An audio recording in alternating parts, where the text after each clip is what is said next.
Olá, assombrados! Eu sou a Ana Paula e vou contar vários relatos para vocês nesta coletânea de relatos de hoje. Tudo bem com vocês? Eu espero que sim.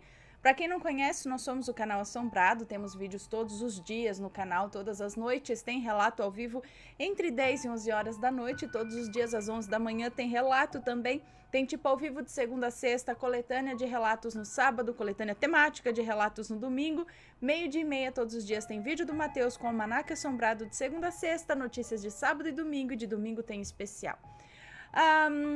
Temos uma loja virtual, a Loja Assombrada, onde iniciamos eu tô vendo aqui onde que tá, gente. Iniciamos a venda deste lindo, belo, delicioso moletom para aquecer nesse friozinho que está chegando, ou já chegou, né?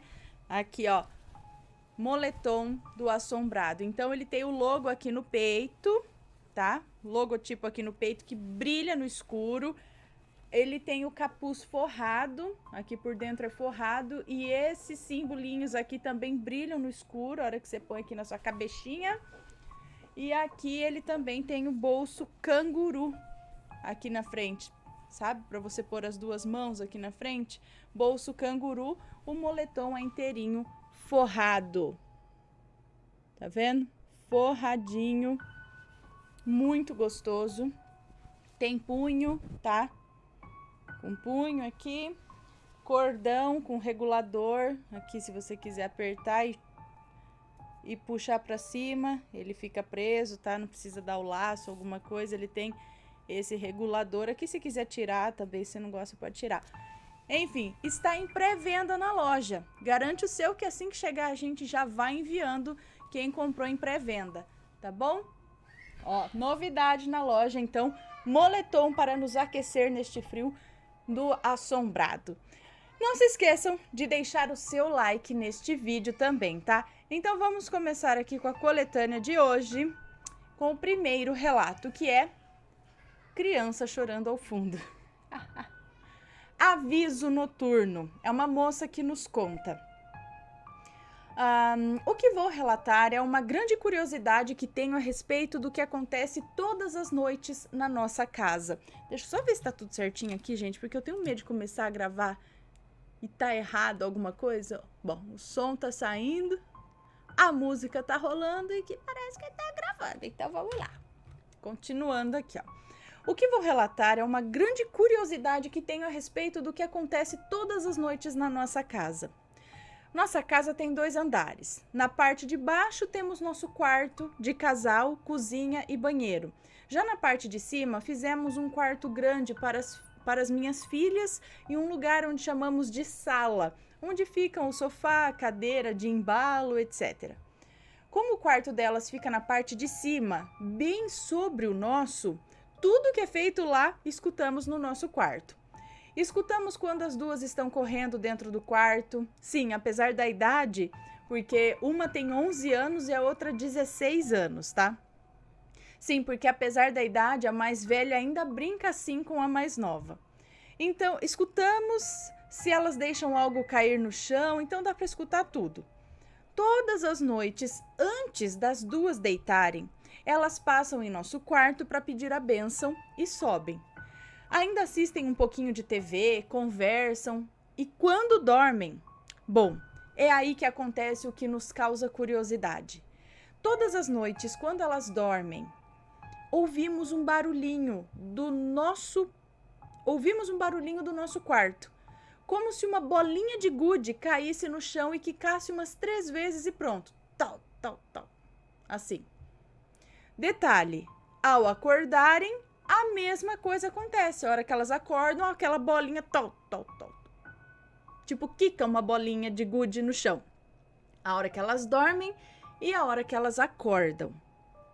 É engraçado porque é só quando as duas estão no quarto e dormindo.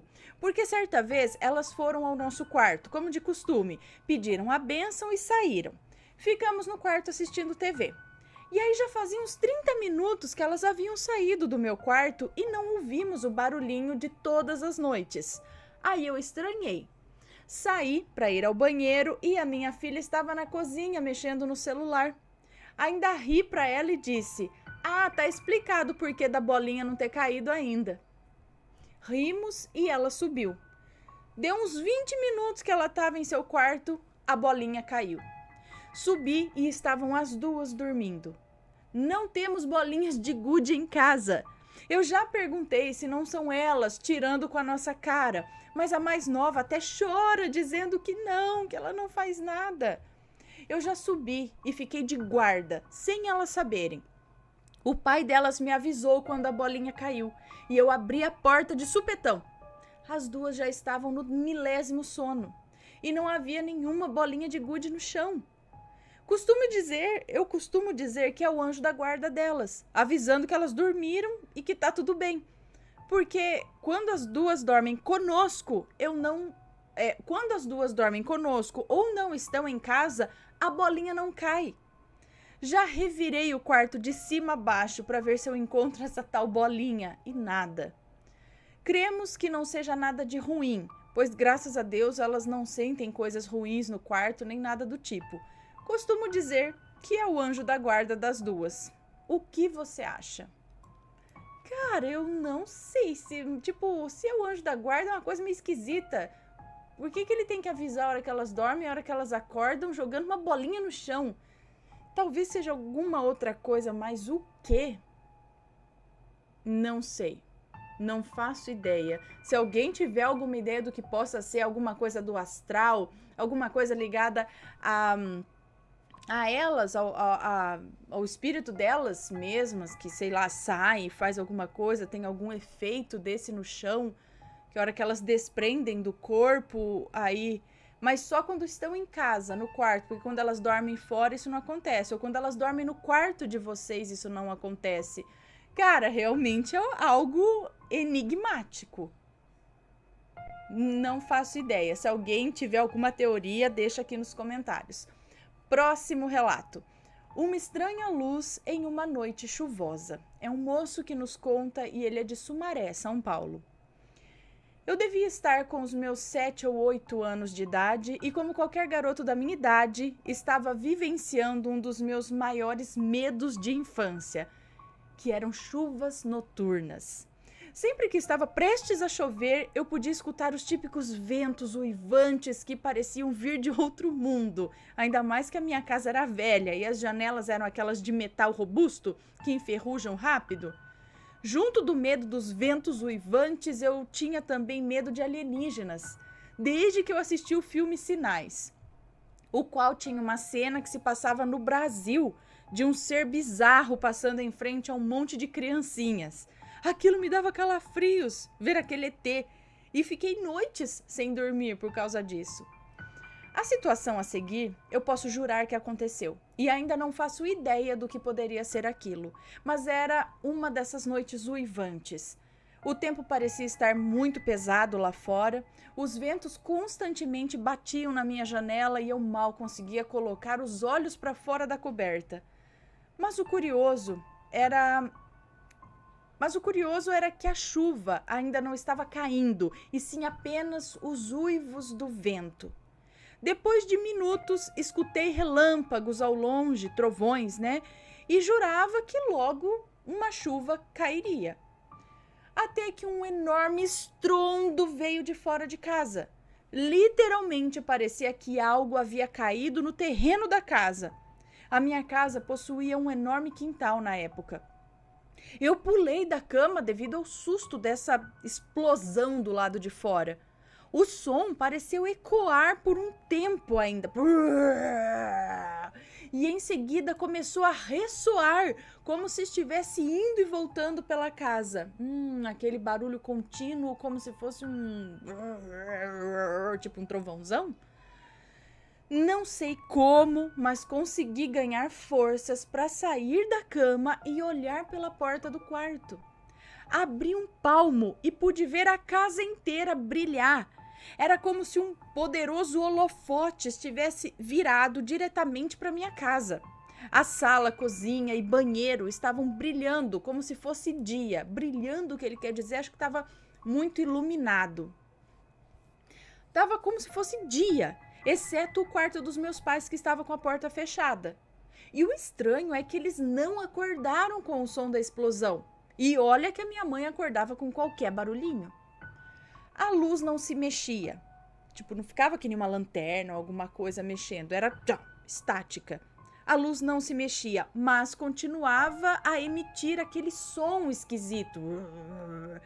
Por um motivo desconhecido, eu senti vontade de sair do quarto, mas o medo não permitia. Esse evento ocorreu por cerca de uns 10 minutos e então pude escutar um zumbido metálico desaparecendo aos poucos, como se o que estivesse do lado de fora da casa tivesse ido embora, e aí tudo voltou a ficar escuro. Depois disso, corri até o quarto dos meus pais e dormi ali mesmo.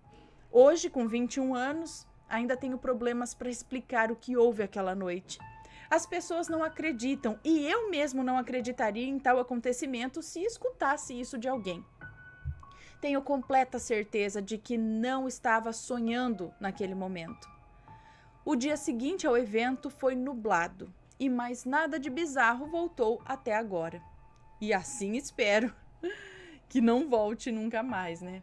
Cara, isso é aquela perfeita descrição de uma visita de um disco voador, sei lá, no quintal de casa. Pô, essa luz aí dentro. Será que aconteceu? Seus pais estão ok? Não tem nenhum chip implantado, nada assim? Essa luz, você continua ok? Lembra de tudo? Tem algum apagão? Aquela jogando a... Não fique assustado. Às vezes foi apenas a luz mesmo, mas... Cara, que experiência, pra mim é ufológico isso. Próximo relato. O pão que ofereci a Jesus quando criança. É um moço que nos conta, ele tem 18 anos. Eu tinha por volta de uns 9 anos quando eu morava com a minha mãe e com seu ex-marido numa cidade de Alagoas. Naquele tempo, a minha mãe estava desempregada e, como não gostava de ficar parada, resolveu vender cachorro-quente na vizinhança. E vendia muito bem. Enfim, certo dia já era noite e eu estava com fome, porém todos já estavam deitados. Fui ao quarto da minha mãe e disse que eu queria comer. Ela só me respondeu que ela não ia se levantar e que se eu quisesse comer alguma coisa, que eu fizesse um cachorro-quente e logo depois fosse dormir. Então eu fui na cozinha e assim fiz. Logo que terminei o cachorro-quente, eu vi que era um pão muito grande, então eu parti ao meio, caso eu não aguentasse comer tudo, e deixei no prato. Estava comendo a minha parte e do nada comecei a pensar em como Jesus sofreu aqui na terra. Tipo, do nada, comecei a pensar em como Jesus sofreu aqui na terra. Só para citar, minha mãe é evangélica até hoje e nós íamos à igreja juntos. E aí, depois de tanto pensar em como Jesus sofreu, eu disse em pensamento: Jesus, o Senhor sofreu tanto aqui na terra e não te deram nada. Mas se você estivesse aqui, se o Senhor estivesse aqui, eu daria esse pedaço de pão para o Senhor comer. Aquele pensamento inocente de criança, né? E logo depois de pensar isso, a minha mãe me chamou para pegar um cotonete. Eu estou chorando aqui ao digitar este relato, porque quando eu voltei para a cozinha, o pedaço do pão que eu havia separado tinha sumido. Eu fiquei confuso, sem saber o que aconteceu. Eu só tinha 9 anos. Eu achei que, sei lá, talvez tivesse sido um rato, mas não tinha rastro de comida na mesa, nada. Tava tudo limpinho, só com o meu pedaço de pão mordido em cima do prato, entendeu? Ele separou o pão, mordeu um pedaço, esse ele deixou de lado no prato, que ele não ia comer provavelmente. Aí ele mordeu o pão, a mãe chamou, ele deixou o pedaço de pão dele mordido ali e foi. No que voltou, só tava o pedaço de pão mordido, o outro tinha sumido, aquele que ele ofereceu a Jesus. Então, se fosse algum bicho, pelo menos algumas migalhas poderiam estar ali, porque, né, um pedaço de pão não é assim tão pequeno. Meio pão, né? Mas estava tudo limpinho e o meu pedaço de pão mordido estava em cima do prato e o outro não. Depois disso, eu cheguei a contar para minha mãe na mesma hora, mas ela, meio sonolenta, não me deu ouvidos. Ela disse que eu havia comido sem perceber e todos para quem ela contou disseram a mesma coisa. Mas só eu sei o que de fato aconteceu naquela noite. Deus não precisa de pão ou qualquer outra coisa dessa terra, mas o gesto bom de uma criança fez algo sobrenatural acontecer naquela noite. E foi isso. Eu fico emocionado e choro mesmo toda vez que conto para qualquer pessoa, pois foi uma experiência que, ao lembrar, eu fico impressionado e muito pensativo. Realmente, é muita coincidência ou o quê? Você tinha gato na época, cachorro, alguma coisa que possa ter a boca? Porque aqui, assim, eu fico, meu Deus, se eu deixar alguma coisa em cima, a gata, a mocinha vai roubar. A bicha, ela vem de onde ela tiver pra catar qualquer comida. Aqui não vem fantasma catar comida se deixar em cima da pia, não. É a gata mesmo que vem comer. Mas, nesse caso, não sei se tinha gato ou cachorro, é muita coincidência você falar, oferecer este pedaço de pão eu te daria, e aí uma hora que você sai, volta, aquele pedaço de pão sumiu, sem deixar rastro nenhum. Porque eu já tive comida roubada pelos meus animais aqui e realmente fica uma migalha, eu fico mesmo um pedaço, né? Principalmente por gatinho, né? Eles não comem assim, cachorro come mais abocanhando, assim, que nem doido. E até limpa as migalhas do chão. Mas gato que sobe na pia, que sobe nos lugares, eles comem meio assim, sabe? Deixando migalhas. Bom, não sei. Mas eu também acredito que foi uma oração tão sincera, algo assim do coração de uma criança, que alguma coisa aconteceu ali. Próximo relato. O busto flutuante. Este relato e todos os outros próximos relatos que eu vou contar já foram liberados em texto na comunidade dos membros aqui do canal, tá? Na comunidade foi liberado em texto e eu vou ler agora, são 3 relatos, tá bom? Inclusive são da mesma pessoa, do mesmo rapaz. Então vamos lá. O busto flutuante. Assim, quando meu pai morreu, no início da década de 1980, a minha mãe voltou-se mais para sua família aqui em Belo Horizonte. Saímos de Poços de Caldas e fomos morar na Casa Grande. Casa Grande porque o terreno da família da minha mãe era um conjunto de 6 barracões de aluguel e 2 casas principais. Na Casa Grande, logo de início, na nossa chegada, eu e meus outros 3 irmãos fomos dormir nos primeiros dias num quarto dos fundos, onde a minha avó havia construído um santuário, pois ela era adepta a magias de todos os tipos. Sofríamos um tipo de racismo ao inverso, pois a família da minha mãe era toda de origem negra e nós éramos mais claros. Na ocasião, eu e meu irmão mais novo tínhamos cabelos loiros, mas com o tempo ficaram num castanho claro. Ah, eu sei como é, meu primo também. Meu primo tinha o cabelo platinado quando era criança. E hoje, assim, bem castanho, algo assim, louro escuro, sei lá. Mas é bem escuro. Bom, além de um grande altar, o quarto era repleto de imagens católicas e outras imagens, digamos nada convencionais. Imagens avermelhadas e com chifres. Imagens femininas nuas e também avermelhadas, além das velas de diversas cores que estavam sempre acesas. Algumas entidades, né? Imagens de algumas entidades. Para mim, era um show de horrores. Ainda mais, né? Desde pequena eu sabia que eu tinha um dom sensitivo e aquele ambiente era um ambiente muito hostil, era denso espiritualmente. À noite, dormíamos todos, os 4 irmãos, num colchão de palha, bem rudimentar, e tendo como cobertor uma lona grossa de caminhão, naquele quarto obscuro, iluminado apenas pelas velas acesas. O quarto, propositalmente, não havia luz elétrica, justamente para que tivesse um tom de penumbra iluminada somente por velas. Nele havia um livro chamado de Livro de São Cipriano, de capa imponente e preta. A ordem era expressa: não cheguem perto desse livro em hipótese alguma.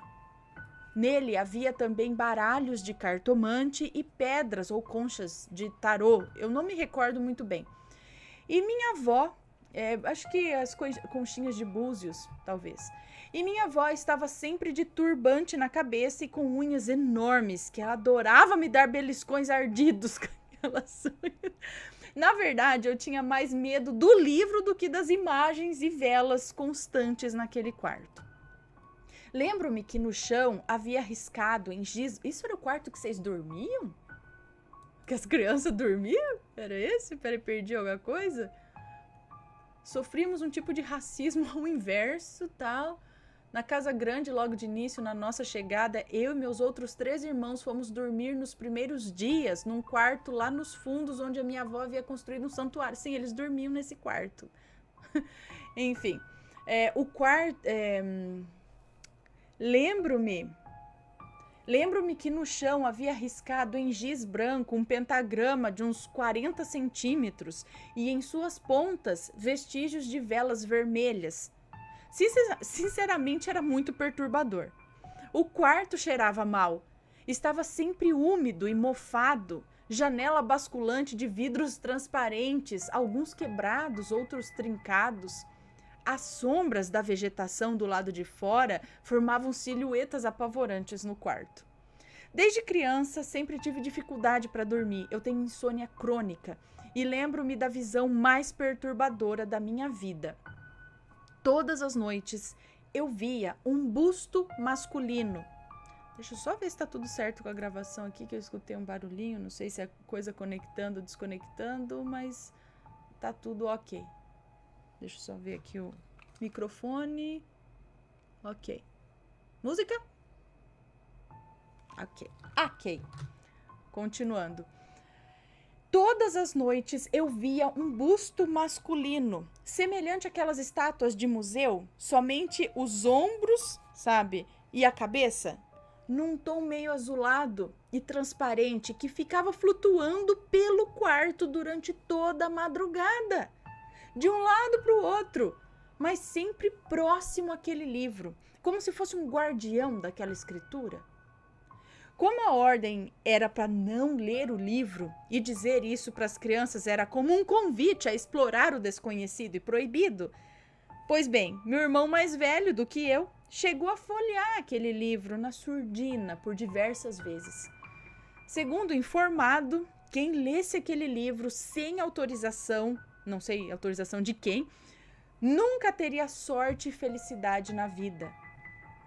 Tempos depois, a segunda casa desocupou e a minha avó se mudou, levando parte do seu acervo esotérico consigo. E em seguida, aquele altar medonho foi destruído. Mas depois de umas 3 semanas, ela veio a falecer subitamente.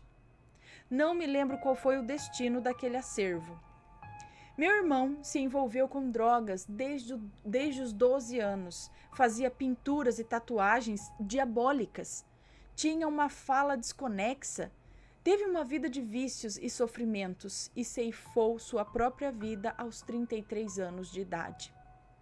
Seu quarto era aquele mesmo quarto onde ficavam aquelas imagens, todo grafitado com imagens dedicadas ao ocultismo.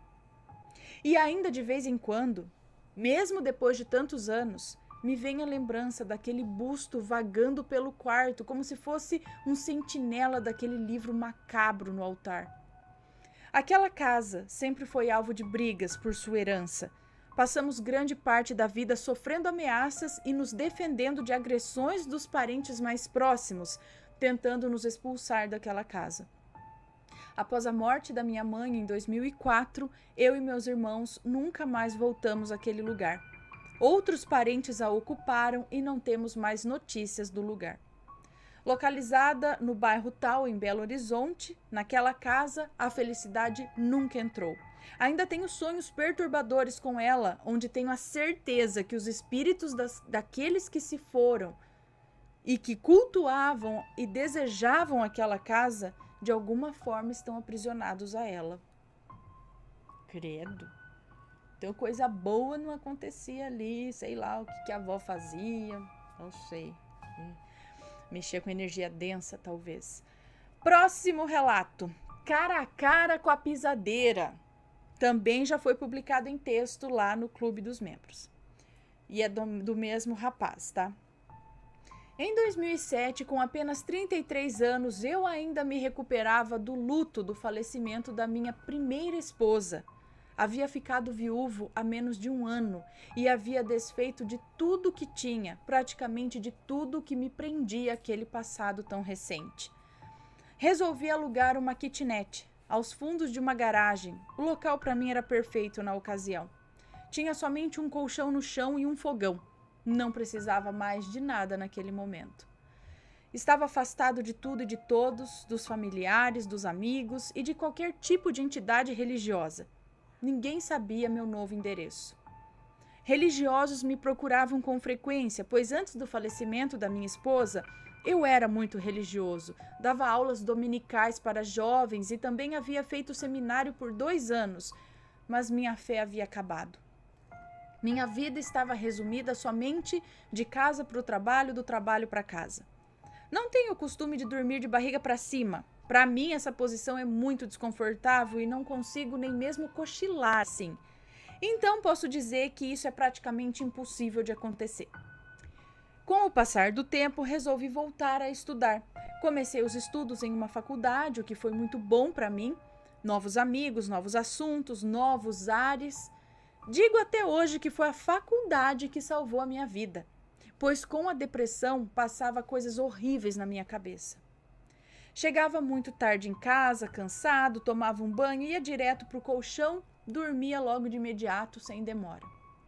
A vida estava se encaixando novamente, as cores estavam voltando, começava a me sentir bem novamente, um novo amor estava acontecendo, que é minha atual esposa. Aconteceu que numa noite, já tarde da madrugada, senti como se alguém pegasse lentamente em meus braços, colocando-os de forma cruzada sobre o meu peito. Ainda embriagado pelo sono, demorei a reagir. Foi quando acordei assustado, com a barriga para cima e com os braços cruzados sobre o peito. Não há outra explicação. Meu corpo foi preparado sutilmente para aquela posição. Imediatamente senti um forte peso sobre o meu peito e uma forte pressão sobre a barriga, como se alguém estivesse ajoelhado sobre a minha barriga e me esmagando o peito. Arregalei os olhos, lembro-me de um rosto feminino, mas sem semblante e em forma de sombra, face a face comigo. A única coisa consistente naquela figura eram os olhos grandes e alongados, mas vazios. Muito difícil de se explicar, era horrível.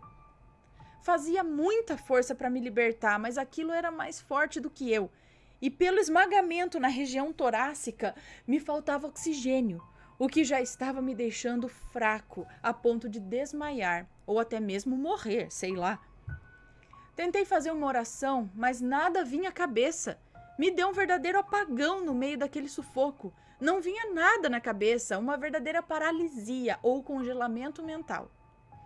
Foi quando comecei a gritar somente o nome de Jesus. Chamei por ele umas 5 vezes. Era meu último recurso antes do iminente apagão. De alguma forma, aquela coisa foi arrancada de cima de mim e lançada com violência contra a parede oposta daquele quarto. Senti o colchão se recompor do peso que estava sobre ele e, em seguida, ainda abatido, levantei-me com dificuldade, sem fôlego, pernas trêmulas e coração acelerado. Apoiei-me com a minha mão esquerda sobre a parede, a uns 10 centímetros de distância do interruptor que acendia a luz do quarto. Eu sou míope e, envolto da escuridão do quarto, eu via aquela coisa trevosa agachada no canto do quarto, como se quisesse investir contra mim novamente. Ih, credo!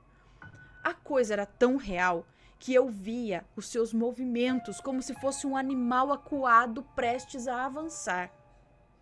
Alcancei o interruptor e, antes que eu acendesse a luz do quarto, aquela coisa horrenda, num rápido movimento, atravessou a parede e desapareceu, como se fosse uma gigantesca ratazana entrando em seu refúgio. Naquela noite, vi como se fosse um divisor de águas na minha vida. Vi que estava vivendo afastado de Deus, e quando eu estava me aproximando dele novamente, alguma coisa ou algo ficou irritado. É claro, não dormi mais.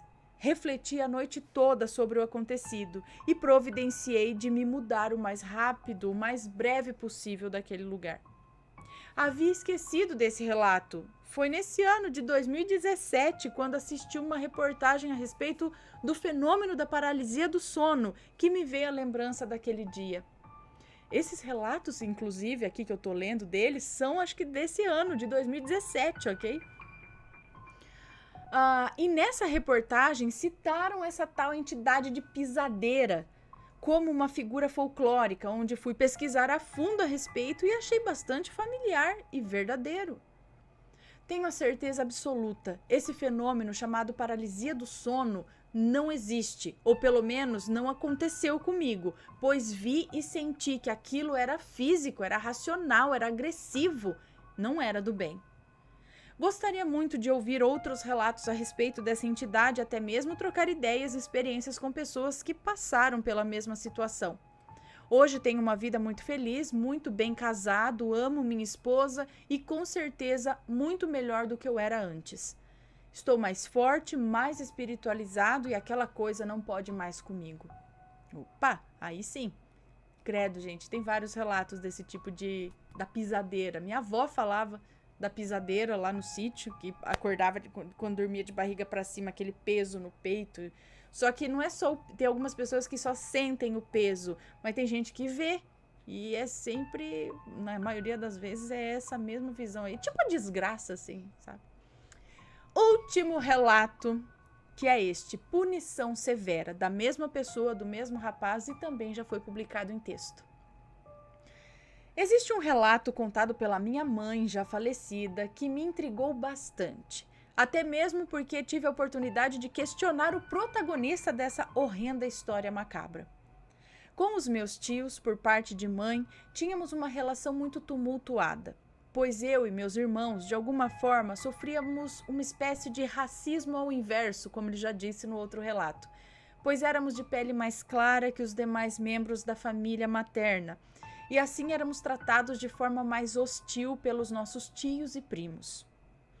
Essas hostilidades se intensificaram muito e ficaram mais evidentes logo após o falecimento do meu pai, onde minha mãe voltou-se mais para o seu seio familiar, mudando-se da cidade de Poços de Caldas, no sul de Minas, para a capital, Belo Horizonte. Mas um tio se destacava entre os demais. Ele era mais sorridente, mais gentil conosco. Nos tratava de forma mais humanizada que os demais membros da família. Seu nome é... Eu não sei se está trocado ou não, então vou dar... Seu nome é Fulano, mas carinhosamente chamado por tio Fulano. Minha mãe nos contava que sua família era muito envolvida com magia. Não me pergunte qual e eu nem quero saber. Então, a família sempre foi envolvida desde sempre, principalmente a matriarca da família, a minha avó, do outro relato lá. Era uma família grande, com 11 irmãos, onde todos compartilhavam o mesmo quarto, na época na cidade tal, mais ao leste do estado de Minas. Ela relatava que um dia esse meu tio estava um pouco rebelde, devido à sua idade. Ele deveria ter aproximadamente uns 16 anos na época.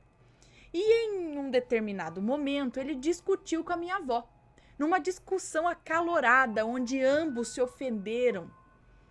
Eles se ofenderam mutuamente ali. E no calor das emoções, a minha avó lançou uma espécie de praga ou feitiço sobre esse meu tio. Meu tio saiu em sua empáfia para uma festa que fora o pivô da discussão. E logo mais à tarde retornou, já próximo da hora de dormir. Todos os irmãos dormiam no mesmo quarto e no cair da noite, já tarde da madrugada, esse meu tio foi surpreendido por uma criatura, a qual não pronunciamos o nome, mas era enorme, pele avermelhada, pés semelhantes aos de bode, olhos grandes e negros, grandes chifres na cabeça e rabo grande e pontiagudo. Sabemos quem é? Ou pelo menos a visão, né? Possuía um grande chicote e detentor de uma força, uma enorme força. Pois bem, esse meu tio começou a ser espancado durante toda a noite. Ele gritava, mas ninguém ouvia os seus gritos. Todos estavam em um profundo sono, com exceção de uma pessoa. Sim, era sua mãe que acompanhava tudo da porta do quarto. Ele tentava correr, mas a criatura o lançava pelo rabo contra a parede ou até mesmo sobre os seus irmãos. Ele levou vários açoites e espancamento daquela criatura. Diante de tanta selvageria, ele desmaiava, mas quando acordava, via o rosto daquela coisa junto ao seu e a sessão de espancamento continuava. Tudo isso durou a noite toda, apanhando do capeta. Quando amanheceu, seu corpo estava jogado no canto do quarto, com vários hematomas e várias costelas quebradas. Caraca, foi violento mesmo o negócio. Ele estava totalmente mudo e sem reação. Seus irmãos, todos confusos, com perguntas sem respostas, queriam procurar alguma ajuda médica, mas foram impedidos por sua mãe. Alguns de seus irmãos também apresentaram hematomas pelo corpo, pois esse meu tio era lançado sobre os demais, mas eles não acordavam. Era como se fosse uma espécie de transe coletivo em todos naquele quarto. Esse meu tio ficou acamado por 2 semanas, se recuperando daquela sessão de espancamento naquela noite de horror, e recuperou a sua voz 1 semana depois. Claro e naturalmente, ao conhecer a horrenda história contada pela minha mãe, assim como quando houve a oportunidade, eu sempre perguntava ao meu tio sobre esse ocorrido. Ele se esquivava sobre o assunto, começava a gaguejar e nem confirmava e nem negava o acontecido, e se apressava em ir embora, sem nos dar as respostas dos questionamentos curiosos. Tinha um apavoramento enorme de tocar no assunto, sendo de tal forma que a minha mãe nos proibia de tocar nesse assunto na presença dele. Mas, de qualquer forma, ele é o único tio que lembro dele com carinho, é o único tio que lembro com carinho. Hoje não sei o destino dele, se está viúvo ou se está vivo. Não, disse viúvo não, se está vivo ou se está morto. Mas peço a Deus que o ilumine e o guarde onde ele estiver. Nossa, cara, que surra, mas essa surra foi tipo praga da mãe dele, que falou pro bicho bater nele e o bicho foi bater nele mesmo. E ela viu, ela testemunhou. E os outros irmãos, tipo, apanharam por tabela sem acordar. Cara, essa mãe que jogou essa praga nele pra ele apanhar do capeta é a avó do moço que nos conta esse relato, que é daquele mesmo que era dona do quarto do livro de São Cipriano, essas coisas, que foi embora, se mudou, levou as coisas e acabou falecendo misteriosamente, sei lá, de repente. Gente, esses foram os relatos de hoje. Espero que tenham gostado. Não se esqueçam de deixar aqui os seus comentários. Um beijo enorme pra vocês, sempre comentários com respeito, tá? Um beijo enorme pra vocês e a gente se vê logo mais. Beijos e fui! Tchau, tchau!